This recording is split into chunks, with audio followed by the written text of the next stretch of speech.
Bismillahirrahmanirrahim. Assalamualaikum warahmatullahi wabarakatuh. Alhamdulillah kita dapat berkumpul kembali di pertemuan hari ini. Hari ini kita akan membahas terkait dengan tema ilmu pengetahuan, di mana nanti kita akan membahas secara mendetail pengertian tentang ilmu dan pengetahuan, perbedaan ilmu dan pengetahuan, metode dan jenis dari ilmu pengetahuan. Sebelum kita bahas terkait dengan pengertian dari ilmu dan pengetahuan, di sini kalian dapat lihat ada gambar berupa lingkaran besar dan lingkaran kecil, di mana saya membuat lingkaran besar itu berupa simbol A dan lingkaran kecil itu yang berwarna kuning saya kasih simbol B. Dari kedua gambar tersebut merupakan konsep dari pengertian dari ilmu dan pengetahuan. Nah, menurut kalian, gambar yang mana yang mengartikan, yang menunjukkan bahwa itu adalah ilmu dan pengetahuan? Apakah gambar A itu merupakan pengetahuan atau ilmu, atau sebaliknya gambar B itu merupakan ilmu dan pengetahuan? Silahkan diperhatikan dan coba kalian pahami konsep dari ilmu dan pengetahuan dari gambar yang tertera. Ya, berbagai macam jawaban dari respon mahasiswa. Ada yang mengatakan bahwa simbol A itu adalah ilmu, ada yang mengatakan bahwa B itu adalah pengetahuan, atau sebaliknya. Jadi kita bahas ke pengertian yang sebenarnya. Nah, di dalam slide selanjutnya, di sini saya mengutip pengertian dari ilmu dan pengetahuan. Saya juga masih belum mengartikan, saya masih bertanya dulu ke kalian, ini adalah konsep yang mana? Ini saya bacakan. Suatu bidang ilmu atau pengetahuan yang sistematik untuk menerangkan suatu fenomena dengan acuan materi dan fisiknya melalui metode ilmiah. Ada lagi pengertian yang mengartikan merupakan sesuatu yang diketahui. Yang diketahui bisa apa saja tanpa syarat tertentu.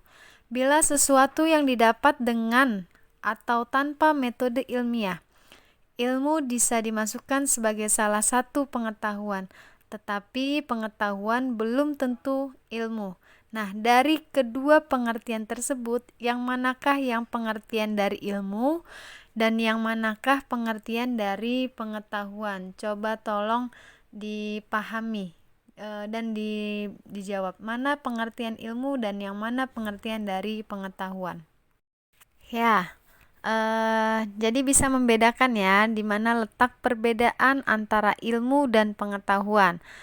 Yang dinamakan ilmu jika dia itu melalui tahapan yang sistematis dan dia pasti melalui metode-metode ilmiah.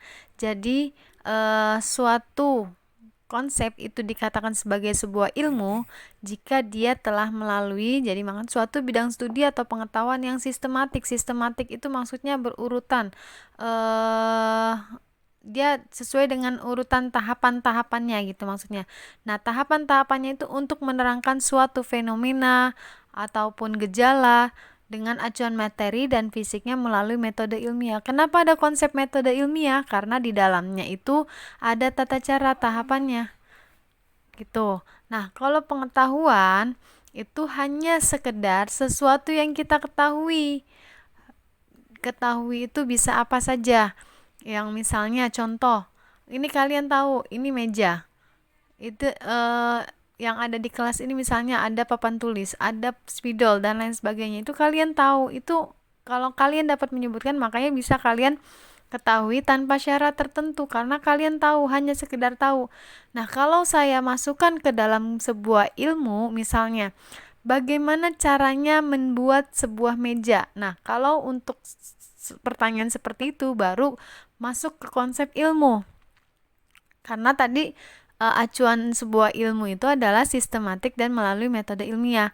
Nah, ketika pertanyaannya bagaimana membuat sebuah meja, berarti kan ada tahapannya mulai dari pemotongan pohon, pembuatan bentuk meja yang akan dibentuk, sampai pengalusan, sampai dan lain sebagainya, sampai finishing menjadi sebuah meja. Itu dinamakan sebagai ilmu. Nah, sama spidol atau AC dan lain sebagainya. Kalau kalian bisa menyebutkan AC, oh itu benda apa? AC misalnya. Nah, ketika kalian dapat menyebutkan AC, itu hanya sekedar pengetahuan saja. Jadi kalian dapat menyebutkan segala sesuatu yang ada di dunia ini, itu dinamakan sebagai pengetahuan. Tapi ketika kalian sudah masuk ke dalam memahami suatu bidang tertentu secara sistematik dan melalui metode ilmiah, itu baru dikatakan sebagai ilmu. Jadi gitu ya. Makanya dia muncul konsep tadi pengertian bila sesuatu yang didapat dengan atau tanpa metode ilmiah. Jadi ilmu bisa dimasukkan sebagai salah satu pengetahuan. Nah, ini kata kuncinya, pengetahuan belum tentu ilmu. Jadi bisa membedakan ya antara ilmu dan pengetahuan, itu letaknya di mana. Oke, sekarang pengertian ilmu dan pengetahuan. Nah, di sini ada pengetahuan. Pengetahuan diartikan sebagai keseluruhan pemikiran, gagasan, ide, konsep, dan pemahaman yang dimiliki manusia tentang dunia dan segala isinya, termasuk manusia dan kehidupannya. Maksudnya apa?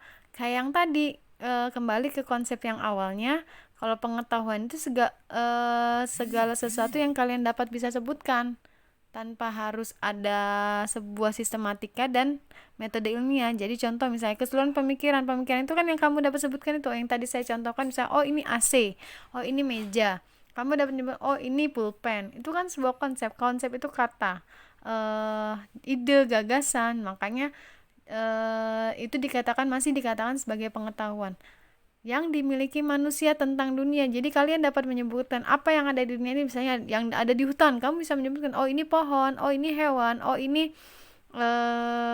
tanah dan lain sebagainya. Segala isinya termaksud manusia dan kehidupannya. Yang ada di kehidupan manusia ini kan juga termaksud pengetahuan. Oh ini mata, ini hidung, ini telinga, ini mulut dan lain sebagainya. Kehidupan juga. Nah, di sini diartikan juga pengetahuan adalah bahan mentah dari ilmu pengetahuan. Yang tadi balik lagi ke awal yang tadi saya contohkan, bahan mentah itu belum diolah. Nah, itu bisa menjadi sebagai ilmu pengetahuan ketika sudah diolah. Misalnya contoh kayak tadi, kalian dapat menyebutkan ini AC. Gimana caranya AC itu bisa menjadi sebuah ilmu? Nah, itu ada proses misalnya ternyata apa saja sih yang ada di dalam bagian-bagian dari AC itu misalnya. Oh, ternyata ada freon dan lain sebagainya gitu. Nah, itu dikaji secara mendalam, itu maka dia diartikan sebagai bahan mentah dari ilmu pengetahuan. Kamu bisa menyebutkan satu konsep dan itu bisa dijadikan sebagai ilmu ketika ada sistematika dan metode ilmiah. Nah, di sini pengertian dari ilmu adalah keseluruhan atau kumpulan pengetahuan yang disusun secara sistematis dengan metode ilmiah. Balik lagi yang tadi sama. Jadi dikatakan ilmu kalau kata kuncinya, keywordnya itu dia disusun secara sistematis, berurutan dengan metode tertentu. Contoh, kalau misalnya kalian lagi buat makalah, contohnya yang kehidupan real nyata ketika di dalam dunia perkuliahan, kamu dalam membuat makalah tidak langsung bab 3 kan kesimpulan. Kan biasanya kalau di makalah itu bab 1 itu pendahuluan, bab 2 pembahasan, bab 3 penutup gitu kan. Nah, tidak bisa kalian langsung buat itu langsung kesimpulan. Jadi itu yang dinamakan sistematis itu berurutan seperti itu. Jadi kamu bahas dulu latar belakang masalahnya ini apa sih yang mau kalian kaji, terus bab 2-nya pembahasannya seperti apa, baru kamu bisa menarik sebuah kesimpulan. Sama untuk menjadikan sebuah ilmu itu sama urutannya. Oh ini gimana nih, contoh yang paling gampangnya misalnya kalau pengetahuan, oh ini mie, misalnya saya lagi membawa mie. Nah, gimana cara untuk menjadi ilmu? Nah, ini kamu bilang bagaimana sih cara membuat mie yang baik itu, yang benar itu seperti apa misalnya. Nah, itu ada tahapannya. Oh, pertama kita rebus ini sampai step terakhirnya itu jadilah mie yang sudah matang gitu. Nah, ini kalau itu tadi pengertian ilmu. Sekarang pengertian ilmu pengetahuan. Ilmu pengetahuan itu digabungkan pengetahuan yang dikelompokkan dan disusun secara sistematis sebab dan akibatnya. Ini sudah mulai nih ada hubungan sebab dan akibatnya. Contoh, oh kalau misalnya apa? Gimana ya? Sebab sebab dan akibatnya. Oh, kalau misalnya kamu kamu bangunnya tidurnya terlambat, nanti akibatnya kamu besok masuk kuliahnya kesiangan. Nah, kayak gitu-gitu. Nah, ini di bawah ada syarat-syarat dari ilmu. Syarat ilmu itu yang pertama harus rasional. Rasional itu masuk akal, gitu ya. Logik gitu. Jadi, kalau dia tidak bersifat rasional itu belum dimasuk dalam syarat dari ilmu. Jadi, yang namanya ilmu itu harus rasional. Orang, oh nih, nalar kita masuk gitu. Oh iya benar. Kenapa rasional? Karena tadi sistematis. Jadi, kita bisa melihat bahwa dengan urutan-urutan seperti itu kita jadi logik gitu. Yang kedua bersifat empiris. Empiris itu dapat dirasakan, kita terlihat gitu. Empiris itu kan panca indera, dapat dilihat secara empiris. Misalnya contoh yang secara empiris itu, oh kamu bisa mengatakan bahwa garam itu asin. Kenapa kamu bisa mengatakan garam itu asin? Karena kamu mencoba. Cobain dengan apa? Dengan lidah. Nah, ya, rasanya asin toh gitu. Nah, misalnya, oh kamu tahu ini cuaca sekarang mendung misalnya. Dari mana? Karena kamu melihat, oh awannya hitam dan lain sebagainya. Yang selanjutnya syarat ilmu itu bersifat akumulatif. Akumulatif itu adalah hasil ilmu dapat dipergunakan untuk dijadikan objek penelitian selanjutnya. Maksudnya apa? Misalnya contoh, akumulatif itu ini kan dapat dipergunakan untuk objek penelitian selanjutnya. Contoh, ada yang sudah melakukan penelitian yang mengatakan bahwa kita ambil contohnya, misalnya sebuah konsep dari pendidikan itu, motivasi itu dapat memberikan pengaruh terhadap prestasi belajar. Nah, itu ada penelitian yang mengatakan bahwa memang seperti itu. Nah, kita bisa melakukan penelitian lagi, kita bisa menguji cobakan lagi, benar nggak sih?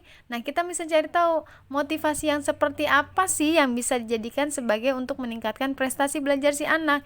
Itu maksudnya, jadi keberlanjutan misalnya. Gitu ya, paham ya? Itu syarat-syarat dari ilmu. Selanjutnya, ini ada beberapa syarat-syarat dari ilmu pengetahuan. Yang pertama, syarat ilmu pengetahuan itu harus ada objeknya. Jadi yang dimaksud dengan objek adalah apa sih bahan yang dikaji gitu, sehingga dia dapat menghasilkan sebuah ilmu pengetahuan. Kalau nggak ada yang dikaji, ya nggak bisa menjadi muncul sebuah ilmu pengetahuan gitu ya. Ini maksudnya objek di sini adalah ada bahan yang untuk bisa dikaji, untuk bisa dipahami secara mendalam, diselami secara mendalam. Jadi kalau ini makanya menjadi syarat dari ilmu pengetahuan. Ya udah pasti objek. Kenapa kalau nggak ada objeknya kita nggak bisa mengkaji apa yang mau kita kaji dari ilmu pengetahuan gitu. Yang kedua, ada sebuah teori di mana sudah ada objeknya, pasti ada muncul teorinya. Contohnya misalnya, saya tadi tentang motivasi. Nah, di situ dari motivasi itu tuh kan objek nih. Yang mau kita kaji adalah motivasi belajar. Nah, muncul teori. Pengertian dari motivasi itu sendiri apa sih? Terus motivasi itu dibagi menjadi berapa sih? Teorinya itu muncul. Jadi, ketika dia dinyatakan sebagai ilmu pengetahuan, itu yang pertama harus ada objeknya, harus ada teorinya. Gitu ya. Jadi jelas nanti muncul ilmu pengetahuan. Yang ketiga di sini ada method. Method itu maksudnya metode penelitiannya. Metode penelitiannya itu di sini ranahnya itu tahapan gimana caranya. Yang namanya method itu kan tata cara untuk mencari mendapatkan menarik sebuah kesimpulan nanti di endingnya. atau mendapatkan sebuah hasil. Misalnya contoh, kalau misalnya kamu nanti di metodologi penelitian itu kan ada penelitian kualitatif, ada penelitian kuantitatif. Nah, di dalamnya itu kalau kamu mengkaji sebuah objek itu sasarannya dengan penelitian kualitatif, berarti kamu mengkaji secara mendalam, secara deskriptif pemahaman. Nah, kalau misalnya kuantitatif, kamu kaji dan harus ada uji cobanya, menguji cobakan itu supaya bisa ditarik sebuah kesimpulan. Gitu. Nah, makanya di sini menjadi syarat. Metode itu cara untuk memperoleh hasilnya, kesimpulannya gimana sih gitu. Misalnya kan tadi kita kaji objek motivasi. Oh, ternyata setelah ada objek terus teori medleadnya itu, oh ternyata motivasi. Kita bisa dapat mengambil kesimpulan, contohnya yang tadi dari motivasi. Oh ternyata motivasi itu dibagi menjadi dua ya. Motivasi itu ternyata ada motivasi intrinsik dan ekstrinsik. Intrinsik itu dari di dalam diri sendiri. Kalau ekstrinsik itu pengaruhnya dari luar. Oh, orang bisa termotivasi dari faktor lingkungan dari luar, misalnya dari orang tua, dari teman, dari lingkungan di sekitar dan lain sebagainya, itu maksudnya ya. Nah, ini LP itu maksudnya lembaga pendidikan. Lembaga pendidikan ketika sudah ini makin melebar, maksudnya melebar itu kan kita sebuah ilmu pengetahuan itu kan dikaji secara mendalam. Nah, ini LP itu adalah lembaga pendidikannya. Jadi supaya ilmu pengetahuan itu dapat tertransfer secara baik, ada payungnya. Maksudnya payungnya itu lembaganya. Lembaga itu lembaga pendidikan. Misalnya contoh, kamu dapat ilmu pengetahuan dari mana? Dari sekolah kan, dari TK, SD, ada jenjang pendidikannya gitu. Nah, yang selanjutnya Lemlitbang itu lembaga penelitian dan pengembangan.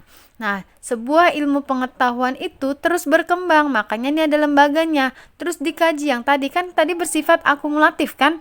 Jadi yang namanya ilmu pengetahuan itu bersifatnya tidak stagnan di situ aja, itu aja, pokoknya nanti terus berkembang. Misalnya contoh yang tadi saya contohkan itu, misalnya pengertian hubungan motivasi terhadap prestasi. Benar nggak sih motivasi itu memberikan prestasi belajarnya si anak? Ternyata berkembang. Oh enggak hanya motivasi loh, yang ini ternyata muncul lagi. Makanya di sini ada lembaga penelitian dan pengembangan. Nah, selanjutnya ini profesi. Yang dimaksud dari profesi di sini adalah muncul sebuah profesi dari ilmu pengetahuan itu sendiri. Misalnya profesi kedokteran. Dokter aja juga bermacam, ada dokter bagian dalam atau internis, itu juga masih terpisah-pisah gitu. Jadi muncul sebuah profesi dari ilmu pengetahuan sendiri itu tadi. Jadi dari berbagai bahan kajian sehingga muncullah sebuah bermacam-macam profesi di situ di dalamnya. Itu ya. Nah, itu termaksud dari syarat-syarat ilmu pengetahuan. Selanjutnya adalah kita akan bahas tentang metode ilmu pengetahuan. Di sini metode itu cara ya. Bagaimana sih caranya kita untuk mendapatkan sebuah ilmu pengetahuan? Nah, di sini ada dua. Ada caranya itu dengan menggunakan riset murni, ada yang menggunakan riset terapan. Kalau riset murni itu dia pure atau murni, risetnya itu tujuannya hanya untuk mengembangkan ilmu pengetahuan. Untuk mengembangkan ilmu pengetahuan dengan melakukan penelitian untuk menciptakan teori-teori ilmu pengetahuan baru. Contohnya misalnya cloning. Kenapa? Di sini makanya dibilang riset murni itu dia hanya mengembangkan ilmu pengetahuan tanpa mempertimbangkan moral agama. Contohnya kan kayak peneliti luar kan, dia terus mengembangkan ilmu pengetahuan nih, dia melakukan riset murni, sehingga muncullah teori-teori baru. Kayak kan dulu kita belum ada bayi tabung, cloning, terus apalagi implantasi misalnya, dan lain sebagainya. Nah, ini salah satu cara untuk mendapatkan sebuah ilmu pengetahuan, dia melakukan riset murni. Kenapa di sini ini kata kuncinya itu, keywordnya itu, kalau riset murni itu dia hanya untuk mengembangkan ilmu pengetahuan ya, tapi dia menciptakan menghasilkan sebuah teori baru. Nah, di sini dia tidak mempertimbangkan moral dan agama. Nah, kalau kita yang karena beragama, kita juga itu boleh mengkaji sebuah pengetahuan ini, tapi kita tidak hanya sekedar pengetahuan saja yang kita dapat. Kalau kita kan tidak bisa, kalau dalam agama kita tidak boleh melakukan cloning gitu ya. Jadi makanya ini dia orang-orang luar itu dia melakukan ini dan dia melakukan uji cobanya gitu. Makanya dia bisa tahu. Kalau kita kan melihat moralnya, oh cloning itu seperti apa, oh ternyata menggabungkan sperma misalnya dan lain sebagainya, itu tidak boleh karena itu masuknya ke zina juga ya kalau dalam konteks agama. Nah, yang kedua ada riset terapan. Riset terapan itu maksudnya adalah riset yang bertujuan untuk menyelesaikan masalah yang dihadapi oleh masyarakat. Di sini riset itu dia memecahkan masalah. Jadi ada problem yang diteliti. Contohnya kayak misalnya kalau kalian skripsi nih nanti, yang kamu lakukan itu adalah riset terapan. Karena kamu berawal dari masalah. Kalau ini kan dia sebenarnya kalau yang riset murni itu dia sebenarnya dia mencari-cari masalah sih, memunculkan ini bisa nggak, ini dia melakukan uji coba ini. Kalau ini kan kamu berawal dari masalah. Masalah itu misalnya, oh kenapa sih ini kayak gini, oh nggak sejalan nih misalnya antara harapan dan kenyataan tuh nggak sesuai, makanya itu kan jadi masalah. Nah dari masalah itu maka kamu kaji. Nah fungsinya untuk apa pengkajian itu ya, untuk menyelesaikan sebuah masalah, memecahkan sebuah masalah. Nah di sini jelas ya bagaimana cara metode ilmu pengetahuan. Cara untuk mendapatkan ilmu pengetahuan itu ada dua, ada riset murni dan ada riset terapan.